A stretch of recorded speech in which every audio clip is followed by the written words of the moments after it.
Selamat pagi kepada Dr. Sangka dan rakan-rakan sekalian. Hari ini saya akan membuat persembahan tentang bab 2 yang bertajuk isu-isu ekonomi semasa dan implikasinya terhadap negara. Negara yang saya akan fokuskan ialah China. China adalah negara dengan populasi terbesar di dunia, iaitu mewakili kira-kira 1/5 daripada populasi global. Negara China ini memiliki sistem pemerintahan satu parti yang dikendalikan oleh Parti Komunis China yang ada singkatan CPC. Negara China terdapat 22 wilayah, 5 kawasan berautonomi, 4 pembentaran pentadbiran langsung yang merangkumi Beijing, Tianjin, Shanghai, dan Chongqing, dan 2 kawasan pentadbiran khas yang berautonomi tinggi, bermaksud Hong Kong dan Macau. Ibu negeri RRC ialah Beijing. Negara China berkeluasan kira-kira 9,9 juta kilometer persegi, iaitu 3,7 juta batu persegi. RRC ialah negara ketiga atau keempat teras di dunia dari segi keluasan dan negara kedua terbesar dari segi keluasan daratan. Tentang pelaburan luar di negara China, dalam tempoh 30 tahun pemerintahan Parti Komunis China, hubungan China dengan Malaysia serta negara-negara Asia Tenggara yang lain tidak selalunya baik. Dasar untuk meningkatkan ekonomi negaranya yaitu melalui Menghu Kaifan政策, bermaksud dasar pintu terbuka, pada tahun 1979, sekaligus mengubah hubungan antara negara China dengan dunia luar. Yang kedua ialah Mulin 政策 yang bermaksud dasar berbaik-baik yang dilaksanakan pada tahun 1990 terhadap negara-negara jiran China dan Asia Tenggara termasuk Malaysia. Yang ketiga ialah pelaksanaan 走出去 政策 yang bermaksud dasar untuk keluar yang bertujuan untuk membuka dunia korporat dan pelaburan China ke dunia luar. Dan tentang sejarah ekonomi China, dari tahun 1949 hingga 1978, China mengamalkan sistem ekonomi berpusat di bawah pemerintahan Mao Zedong yang lebih menekankan kepada kolektivisme dan perancangan pusat. Ekonomi China disifatkan sebagai ekonomi pasaran berasaskan milikkan harta persendirian. Setelah tahun 1978, di bawah kepimpinan Deng Xiaoping, China mula memperkenalkan dasar ekonomi terbuka dan reformasi pasaran.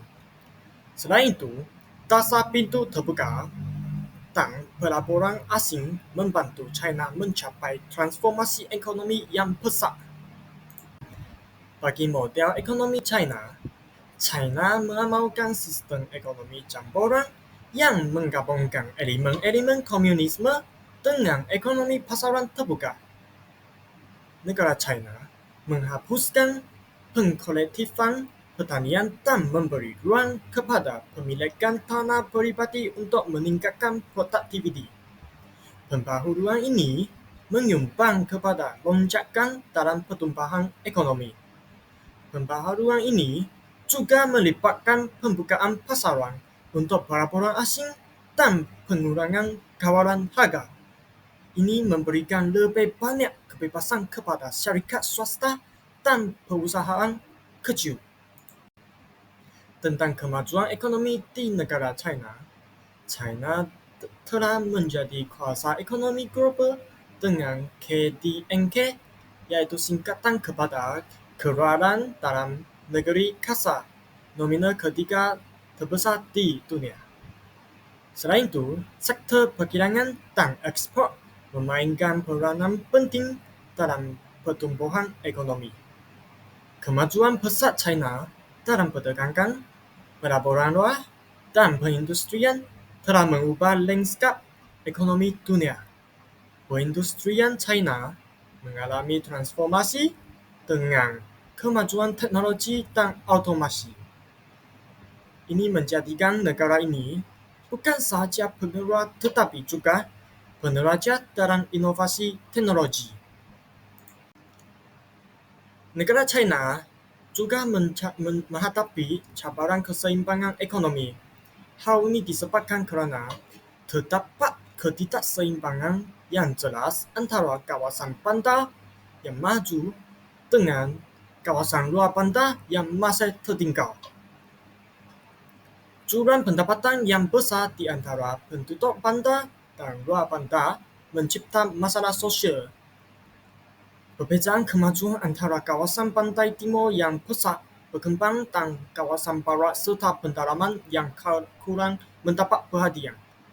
Dengan demikian, bagaimana kerajaan mengatasi masalah ini dengan melancarkan inisiatif pembangunan di kawasan-kawasan barat, timur laut dan tengah China menjadi isu penting untuk diselesaikan.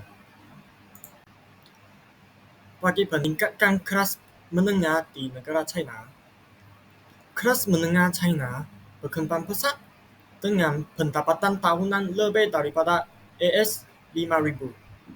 Ini telah mencipta pasaran peruncitan yang sangat besar dan memberikan peluang kepada sektor perkhidmatan untuk berkembang. Namun, peningkatan ini juga menuntut peningkatan dalam kualiti hidup dan infrastruktur. Penduduk kelas menengah kini menuntut kemudahan yang lebih baik seperti perumahan yang berkualiti, pengangkutan awam yang efisien, dan kemudahan pendidikan serta penjagaan kesihatan yang lebih baik. Selain itu, peningkatan taraf hidup ini memberi ketegangan kepada kerajaan untuk memperbaiki dan mengembangkan infrastruktur di seluruh negara China. Negara China juga memberi impak kepada ekonomi dunia. Hal ini disebabkan kerana China adalah pemain utama dalam perdagangan global yang menyumbang kepada pertumbuhan ekonomi dunia. Sebagai negara kedua terbesar dalam perdagangan dunia, China mempengaruhi banyak sektor ekonomi global. China juga telah menjadi pengguna terbesar barangan mewah dan elektronik di dunia. Permintaan yang tinggi ini memacu pertumbuhan industri barangan mewah, dengan China menjadi tumpuan utama bagi syarikat-syarikat seperti Louis Vuitton, Apple, dan Tesla.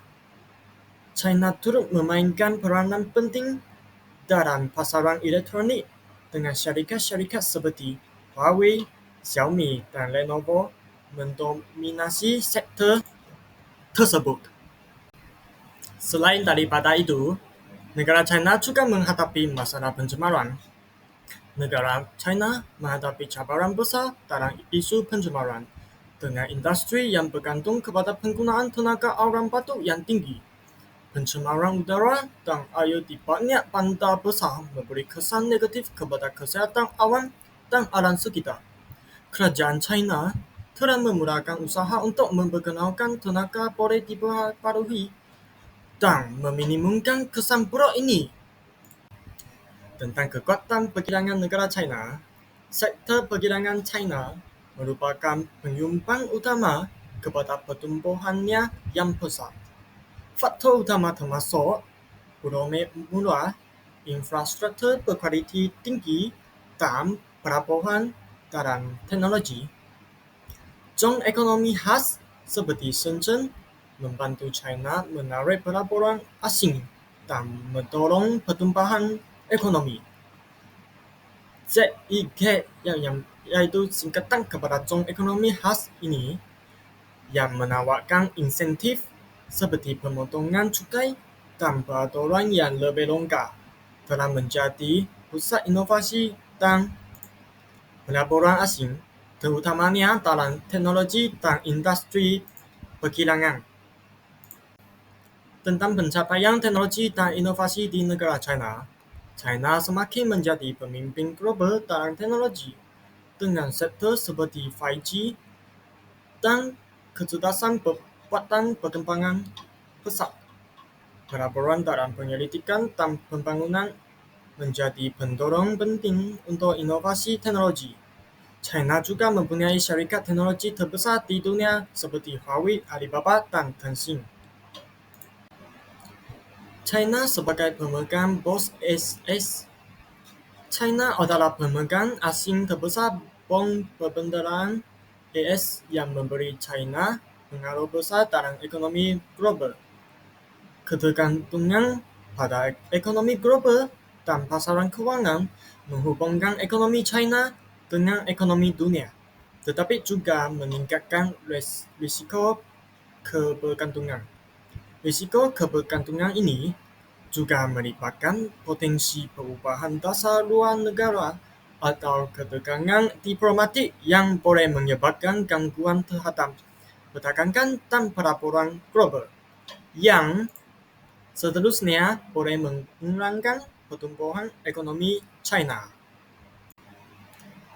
Tentang pendapatan dan kemiskinan rakyat di negara China, China telah berjaya mengurangkan kata kemiskinan dengan ketara daripada 64% pada 1978 tahun kepada hanya 10% pada hari ini. Jangka hayat meningkat kepada 73 tahun dan hampir 90% penduduknya celik huruf. Walau bagaimanapun, terdapat cabaran untuk memastikan kesejahteraan ekonomi untuk semua lapisan masyarakat. Kesan globalisasi di negara China. Globalisasi memberikan China peran besar dalam perdagangan, pelaburan, dan teknologi. China memainkan peranan penting dalam ekonomi global melalui ekspor dan pelaburan luar. Tetapi, globalisasi juga membawa cabaran seperti ketergantungan terhadap ekonomi dunia yang tidak selalu stabil. Ketidakstabilan ekonomi global seperti krisis keuangan, perubahan dalam harga komoditi, dan ketegangan perdagangan antarabangsa boleh memberi impak besar kepada ekonomi negara China. Implikasi terhadap pekerjaan di negara China. Sektor perkilangan memberikan banyak pekerjaan terutamanya di kawasan bandar yang maju dan zon ekonomi khas. Isu pengangguran di luar bandar dan kawasan kurang maju disebabkan kekurangan kemahiran, kekurangan akses kepada pendidikan berkualiti, dan ketidakmampuan untuk bergerak ke kawasan bandar lebih maju.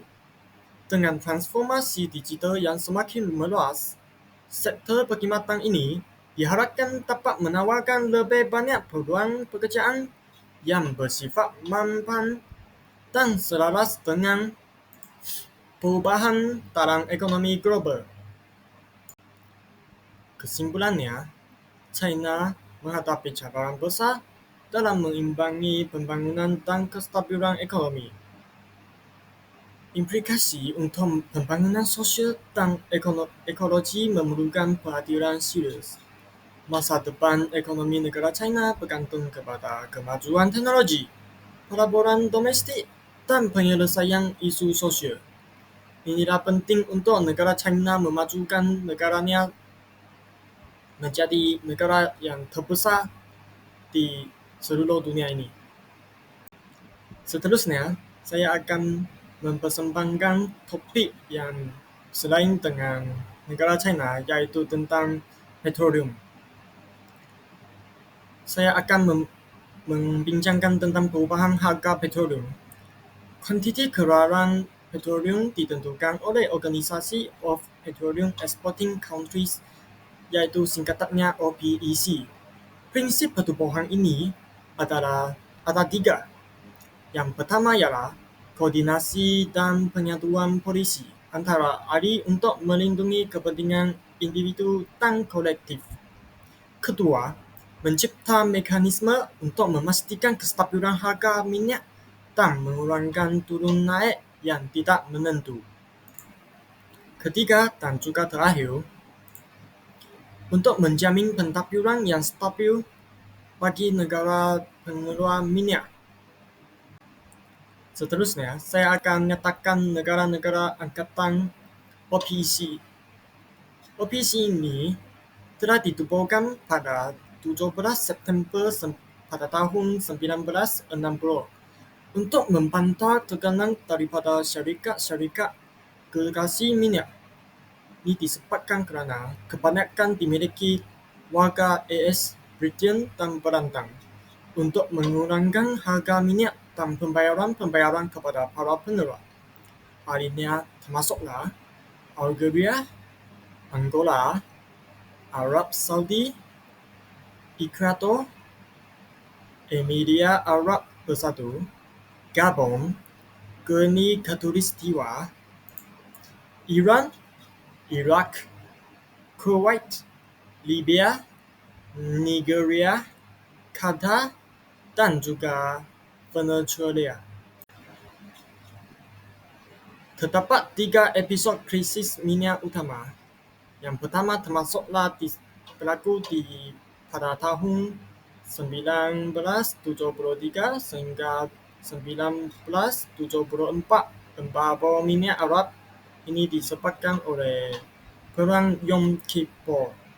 Yang kedua termasuklah yang berlaku pada tahun 1980 sehingga 1981 disebabkan oleh revolusi Iran. Dan ketiga dan juga terakhir berlaku pada tahun 1990 disebabkan oleh pencerobohan Iraq di Kuwait pada Ogos tahun 1990 menyebabkan kenaikan harga minyak. Antara tahun 1993 sehingga 2005, harga minyak dunia meningkat sebanyak 252,6%, yaitu daripada $19 ton kepada $67 seton dan menjejak melebihi $70 seton pada akhir tahun 2006. Seterusnya, harga minyak meningkat lagi kepada $141 seton pada Jun 2008. Krisis di Libya menyebabkan harga minyak mentah Brent meningkat 15% kepada RM364 seton pada 24 Februari tahun 2011, tetapi menurun kepada RM352 seton pada 2 Mei pada tahun 2011 selepas Arab Saudi menambah pengeluaran 600,000 ton sehari untuk menggantikan pengurangan ekspor Libya. Libya merupakan pengeluar minyak terbesar di Afrika dan ke-15 terbesar dunia. Menyaksikan harga minyak menurun kepada RM352 seton, tetapi harga tersebut masih 20% lebih tinggi berbanding paras awal tahun 2011. Susulan pencerobohan Rusia ke atas Ukraina, harga minyak mentah Brent telah melambung melebihi $400 seton berikutan kebimbangan gangguan perkaran.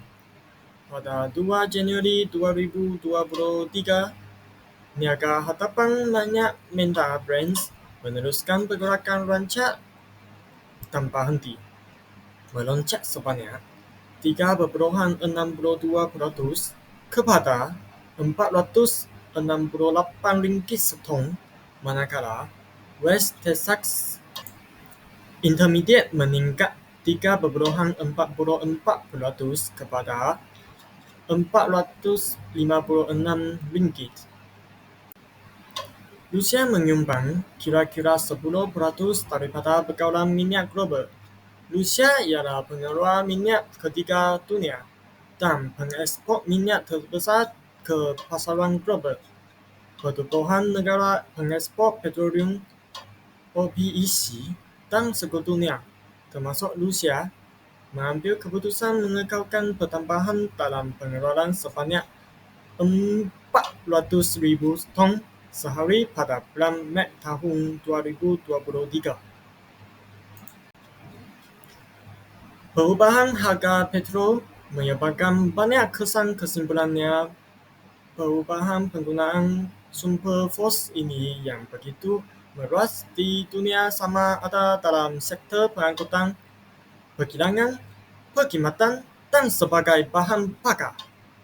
Eksploitasi harga petrol sering perkhidmatan dan sebagai bahan negara-negara pengeluar dapat meningkatkan pendapatan negaranya dan mengawal pengeluaran.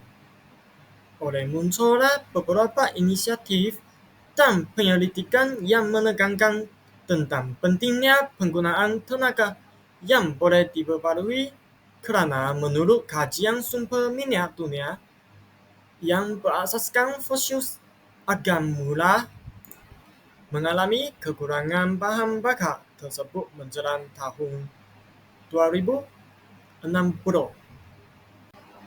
Tentang kesan perubahan harga petroleum kepada seluruh dunia.